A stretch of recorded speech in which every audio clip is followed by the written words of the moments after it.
Mohamed Boudia est né le 24 février 1932 à la Casbah d'Alger.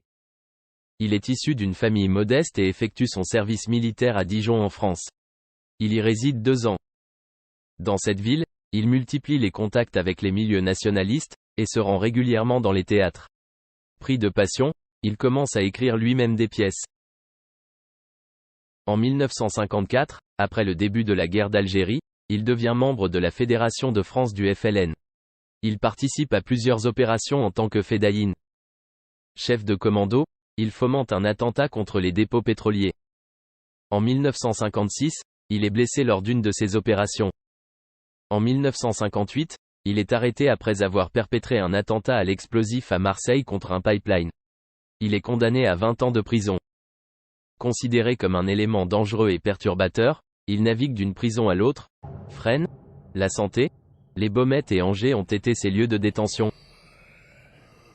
Il réussit à s'évader de la prison d'Angers, grâce à la complicité du réseau Janson, pour se réfugier temporairement en Belgique. Puis, il rejoint la troupe culturelle du FLN basée à Tunis.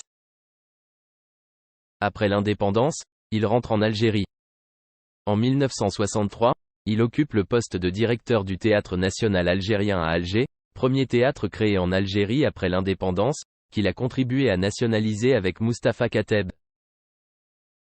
Mohamed Boudia est aussi le fondateur de 2 journaux, Novembre, revue culturelle, et Alger ce soir, un quotidien qui lui permet de s'exprimer en tant que poète, écrivain, artiste ou polémiste.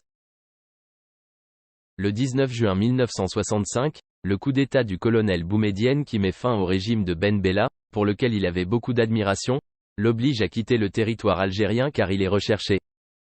Il trouve refuge en France, et continue ses activités politiques et culturelles. Il exprime son opposition au colonel Boumedienne en devenant membre actif de l'ORP, Organisation de la Résistance Populaire.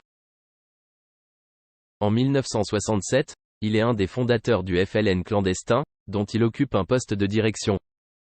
Administrateur du théâtre de l'Ouest parisien, il constitue la troupe du théâtre maghrébin qui l'autofinance. Son engagement militant en faveur de la cause palestinienne se fait auprès du Front populaire de libération de la Palestine, FPLP.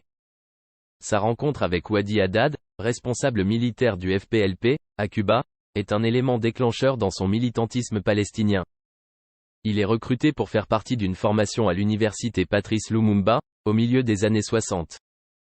Boudia veut exploiter son expérience passée pour la cause algérienne, pour la mettre au service de la cause du peuple palestinien. Proche de Georges Habache, responsable du FPLP, il est un des membres les plus actifs en France. D'abord trésorier, il participe à des actions armées extérieures.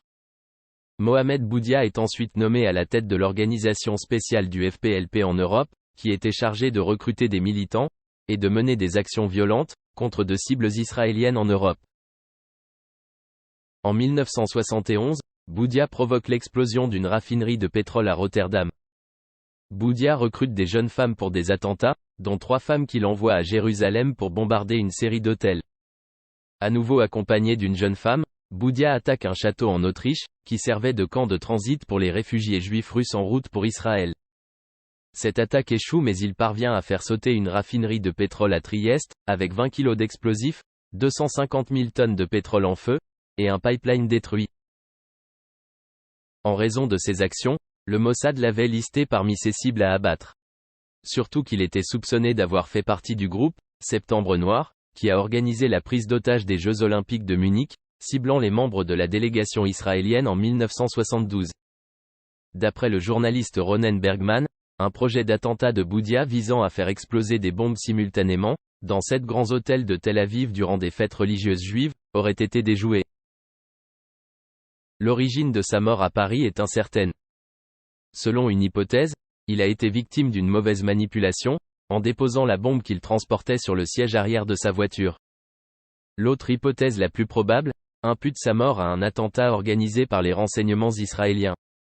Ronen Bergman, dans un ouvrage consacré aux assassinats ciblés israéliens, affirme que son assassinat a été organisé par des agents du Mossad, après qu'un nouveau projet d'attentat ait été découvert. Ces agents auraient disposé une bombe, sensible à la pression, sous le siège conducteur de sa voiture. Ses funérailles ont été organisées en toute discrétion à Alger. Aucune personne de l'establishment culturel ou politique ne lui a rendu hommage, hormis les Palestiniens qui ont manifesté en solidarité de sa mémoire.